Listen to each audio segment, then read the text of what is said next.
इतिहास गवाह है कि दलित और दूसरी जनजाति, जिन्हें अंग्रेज अपराधी जनजाति कहते थे, उन्होंने ही अंग्रेजों के खिलाफ जंग लड़ी और आखिर में जीत हासिल की। ज्यादातर रचनाएं या तो ब्रिटिशर्स द्वारा लिखी गई या फिर उन वशिष्ठ वर्गों द्वारा जिन्होंने इतिहास में तो हिस्सा लिया लेकिन उन पिछड़े वर्गों को अलग कर दिया, जिसमें दलित वर्ग और जनजाति आते हैं। आज हम बात करेंगे उन आदिवासियों और दलित स्वतंत्र सेनानियों के बारे में जिन्होंने दलितों के उत्थान के लिए जंग लड़ी और संघर्ष किया इस देश को आजाद करवाने में। दलितों का भावनात्मक संबंध 1857 के आजादी की लड़ाई से जुड़ा हुआ है।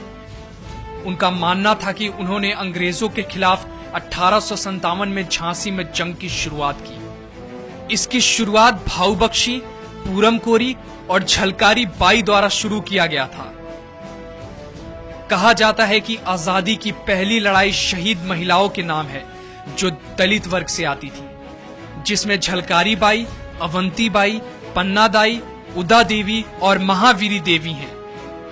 इन सब आंदोलन और उससे जुड़े हुए लोगों में मता दीन भंगी प्रेरणा का स्रोत है। मता दीन भंगी बैरकपुर में एक फैक्ट्री हुआ करती थी जिसमें कारतूस बनाए जाते थे। उसमें कई मजदूर अछूत जातियों से थे। एक दिन एक मजदूर को प्यास लगी तो उसने वहां खड़े सैनिक से पीने के लिए मग में पानी मांगा, जिससे वहां खड़े उस सैनिक ने पानी देने से इनकार कर दिया। उस सैनिक का नाम था मंगल पांडे, जो जाति से ब्राह्मण था। जिसके बाद उस मजदूर को यह बात अपमानजनक लगा और उसने कहा कि बड़े आए ब्राह्मण का बेटा, जिन कारतूसों के तुम उपयोग करते हो उन पर गाय और सुअर की चर्बी लगाई जाती है, जिन्हें तुम अपने दांतों से तोड़कर बंदूक में भरते हो। उस समय तुम्हारा धर्म कहां जाता है? धिक्कार है तुम्हारे ब्राह्मण होने पर। इसे सुनकर सैनिकों को झटका लगा और वो अछूत कोई नहीं बल्कि मता दीन भंगी थे, जिन्होंने भारतीय सैनिकों की आंखें खोली और भारत की आजादी में पहली मशाल जलाई। एसआर संजीव नाथ ने अपनी किताब 1857 की क्रांति का जनक नागवंशी भंगी मता दीन हेला के बारे में यही चीज बता रखी है। उन्होंने अपने किताब में यह भी लिखा है कि मता दीन भंगी को 1857 क्रांति का जनक कहा जाता है। मदारी पासी। मदारी पासी का जन्म उत्तर प्रदेश के जिला हरदोई तहसील संडीला के गांव मोहनखेड़ा में 1860 में हुआ था। कोई 60 साल की उम्र में गरमपंथी मदारी पासी ने उत्तर पश्चिमी अवध में किसानों, मजदूरों एवं निम्न वर्ग के दबे कुचले लोगों के पक्ष में एका आंदोलन चलाया था। मदारी पासी को केंद्र में रखकर कामनाथ ने एक उपन्यास लिखा है, नाम है काल कथा। उदा देवी और मक्का पासी। पासियों ने अपने गांव और देश की रक्षा करने के लिए अंग्रेजों के खिलाफ राजद्रोह किया और कई जंगें लड़ी। बात है 10 जून 1857 की, जब अंग्रेजी सैनिकों का एक समूह हेनरी लॉरेंस की अगुवाई में अवध से चिन्हट जा रहा था। जिसके बाद मक्का पासी ने 200 पासियों का समूह तैयार किया और तकरीबन सभी अंग्रेजों को मार डाला। उस लड़ाई में मक्का पासी भी शहीद हो गए। उदा देवी लखनऊ के उजरियो गांव की थी और उनके पति हजरत महल में एक सैनिक थे। चिन्हट युद्ध में मक्का पासी की मृत्यु हो गई, जिसके बाद उदा देवी ने 36 अंग्रेजों को मारकर अपने पति का बदला लिया। बेगम हजरत महल को 1857 में गिरफ्तार कर लिया गया, जिसके बाद हजरत महल की नई बेगम उदा देवी बन गई। मंगूराम कौन थे, इतिहास नहीं जानता है।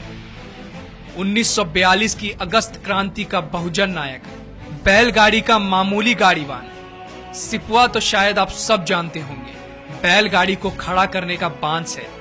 महंगूराम अगस्त क्रांति के दौरान अंग्रेजों द्वारा की गई जगदीश प्रसाद की हत्या के आक्रोश में थे।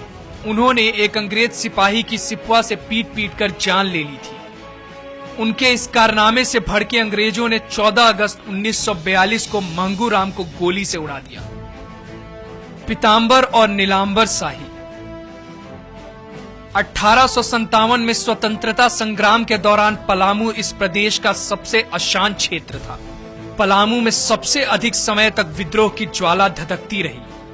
विरोध के दौरान पीताम्बर और नीलांबर शाही के नेतृत्व में बड़े पैमाने पर खुद को संगठित कर लिया था। संगठित लोगों ने अंग्रेज समर्थक जमींदार रघुवीर दायल सिंह से कड़ा मुकाबला किया था। 1857 में विद्रोहियों ने राजहरा कोयला कंपनी पर हमला कर दिया, जिससे अंग्रेजों का काफी नुकसान हुआ। चूहड़ आंदोलन। आखिर कौन थे चूहड़? चूहड़ आंदोलन झारखंड के आदिवासियों ने रघुनाथ महतो के नेतृत्व में ईस्ट इंडिया कंपनी के खिलाफ जंगल जमीन के बचाव, शोषण से मुक्ति के लिए 1759 में आरंभ किया था। 1759 में निमडी के मैदान से भड़की चूहड़ की आंदोलन की चिंगारी पटकुम से लेकर भुइया तक सभी एकजुट हुए। 10 अप्रैल 1774 में बंगाल रेजिमेंट के खिलाफ कार्रवाई करने की मांग कर दी गई। 5 अप्रैल 1778 में रघुनाथ महतो ने लोटा के जंगल में सभा की, जिसमें अंग्रेजी फौज की कार्रवाई के कारण सैकड़ों गिरफ्तार हुए, जिसमें कई मरे और रघुनाथ महतो शहीद हो गए। ताना भगत आंदोलन। ताना भगत आंदोलन की शुरुआत 1914 में बिहार में हुई। इस आंदोलन को लगान की ऊंची दर और चौकीदारी करने के विरुद्ध किया गया था। इस आंदोलन के प्रवर्तक जतारा भगत थे। इस आंदोलन के अन्य नेताओं में बारम भगत, गुरुआ शितानी भगत आदि के नाम प्रमुख थे। जतारा भगत के नेतृत्व में ऐलान हुआ कि मालगुजारी नहीं देंगे, बेगारी नहीं करेंगे और कर नहीं देंगे। ताना भगत आंदोलन जैसे ही सुर्खियों में आया, अंग्रेजों ने 1914 में उन्हें गिरफ्तार कर लिया और उन्हें 1.5 साल की सजा दी गई। 1940 में नागपुर में बड़ी संख्या में ताना भगत शामिल हुए थे। भिन्नता के कारण ताना भगतों की कई शाखाएं पनप गई। उनकी प्रमुख शाखा को सदा भगता कहा जाता है। झलकारी बाई। झलकारी बाई का जन्म बुंदेलखंड के एक गांव में 22 नवंबर को एक निर्धन कोली परिवार में हुआ था। झलकारी का विवाह झांसी की सेना में सिपाही रहे पूरन कोली नामक युवक के साथ हुआ। विवाह पश्चात वह पूरन के साथ झांसी आ गई। झांसी की रानी लक्ष्मीबाई की नियमित सेना में वह महिला शाखा दुर्ग दल की सेनापति बनी। वह लक्ष्मीबाई की हमशक्ल भी थी। इस कारण शत्रु को धोखा देने के लिए वे रानी के वेश में भी युद्ध करती थी। रानी के वेश में युद्ध करते हुए वे अपनी अंतिम समय अंग्रेजों के हाथों पकड़ी गई और रानी को किले से भाग निकलने का अवसर मिल गया। उस युद्ध के दौरान एक गोली झलकारी को भी लगी और जय भवानी कहती हुई वह जमीन पर गिर पड़ी। ऐसी महान वीरंगना थी झलकारी बाई। तिलका मांझी। संथाल नायक तिलका मांझी ने 1789 में अंग्रेजों के खिलाफ हथियार उठाया था, जिसके बाद 1855 में संथालों ने अंग्रेजी हुकूमत के खिलाफ जंग लड़ी। स्वाधीनता की लड़ाई में 1857 की लड़ाई बेहद अहम मानी जाती है। अंग्रेजों को इस लड़ाई में काफी नुकसान उठाना पड़ा था।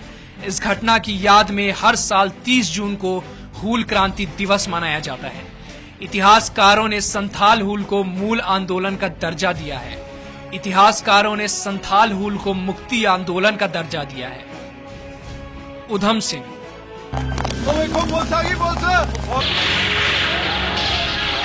जलियांवाला बाग नरसंहार का नाम सुनकर हर हिंदुस्तानी का खून खौल जाता है, लेकिन उधम सिंह ने इसका बदला अंग्रेजों की सरजमी पर जाकर लिया, वो भी 21 सालों के बाद। उधम सिंह ने जलियांवाला बाग नरसंहार के समय पंजाब के गवर्नर रहे माइकल ओडायर को उसी की सरजमी पर गोलियों से भून डाला और ठीक सरदार भगत सिंह के अंदाज में आत्मसमर्पण कर दिया।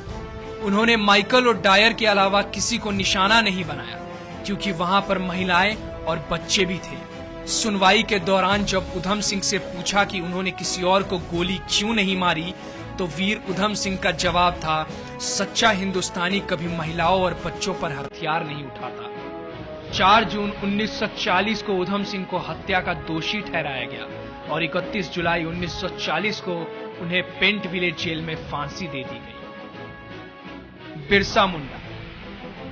बिरसा मुंडा का जन्म वर्तमान राज्य झारखंड में 15 नवंबर 1875 को हुआ। उन्होंने यह महसूस किया कि सामाजिक कुरीतियों ने आदिवासी समाज को ज्ञान से दूर कर दिया है। बिरसा मुंडा ने आदिवासियों को शोषण से मुक्ति दिलाने के लिए उन्हें 3 स्तरों पर संगठित किया। पाखंड से दूर रखने के लिए आदिवासियों को शिक्षा का महत्व समझाया, साथ ही सहयोग और सरकार का रास्ता दिखाया। आदिवासियों ने बेगारी प्रथा के खिलाफ जबरदस्त विरोध किया। सामाजिक और आर्थिक चेतना आने के बाद राजनीतिक स्तर पर आदिवासी खुद सजग हो गए। ब्रिटिश हुकूमत ने बिरसा मुंडा को गिरफ्तार कर जेल में डाल दिया। जेल में ही 9 जून 1900 को वे शहीद हो गए। तंतैया मामा 1842 में मध्य प्रदेश के खंडवा जिले में टंटैया का जन्म हुआ। जवानी में अंग्रेजों के सहयोगी साहूकारों की प्रताड़ना से तंग आकर वे अपने साथियों के साथ जंगल में कूद गए। मालदारों से माल लूटकर वो गरीबों में बांटने लगे। मदद करने की वजह से टंटैया सबके प्रिय बन गए और वो टंटैया मामा बन गए।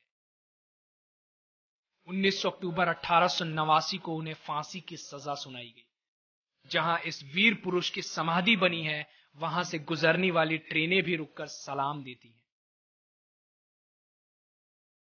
सीधो कानू स्वाधीनता की पहली लड़ाई वैसे तो 1857 में मानी जाती है, लेकिन उससे पहले वर्तमान झारखंड के संथाल परगना क्षेत्र संथाल हुल और संथाल विद्रोह की वजह से अंग्रेजों को भारी नुकसान उठाना पड़ा था। सिद्धू और कान्हा 2 भाइयों के नेतृत्व में 30 जून 1855 को विद्रोह की शुरुआत हुई। नारा दिया गया, करो या मरो, अंग्रेजों हमारी माटी छोड़ो। 400 गांवों के लगभग 50,000 लोगों ने मिलकर आंदोलन की शुरुआत की। इस युद्ध में करीब 20,000 वनवासियों ने अपनी जान दी थी। 26 जुलाई को दोनों भाइयों को खुलेआम एक पेड़ पर टांगकर फांसी की सजा दी गई। मोतीलाल तेजावत को आदिवासियों का मसीहा के रूप में जाना जाता है। वनवासी संघ की स्थापना मोतीलाल तेजावत ने की थी। इन्होंने आदिवासियों के हक के लिए मुख्य योगदान दिया। 1900 ईस्वी में एक ही आंदोलन का सफल नेतृत्व इन्होंने ही किया था। इस आंदोलन को पुरुष राणा प्रताप का नाम लेकर चलाया गया था। 1857 ईस्वी के विद्रोह में पूर्व भारत के लगभग सभी भागों में विद्रोह हुए थे, जिसमें आदिवासी समूह और स्वतंत्र सेनानियों का योगदान महत्वपूर्ण था। जगदलपुर विद्रोह, मानगढ़ क्रांति, आरबेदन आंदोलन, ये विद्रोह भिन्न भिन्न प्रकृति के थे। इनमें से अधिकांश विद्रोह अंग्रेजों के विरोध किए गए थे। इन सबके बाद all India schedule caste federation की स्थापना 1942 के नागपुर अधिवेशन में हुई थी। इसकी स्थापना बाबा साहेब अंबेडकर ने की थी। यह एक ऐसा राजनीतिक दल था जो अनुसूचित जाति के लोगों का प्रतिनिधित्व करता था। उस समय बाबा साहेब अंबेडकर दलित जातियों के राजनीतिक अधिकारों के लिए लड़ते थे। AISCF से देश के तमाम दलित जातियों को अपनी आवाज रखने का मौका मिला था। समय बीतने के साथ कई विवाद भी हुए, जिसके बाद डॉक्टर अंबेडकर ने रिपब्लिक पार्टी की स्थापना की।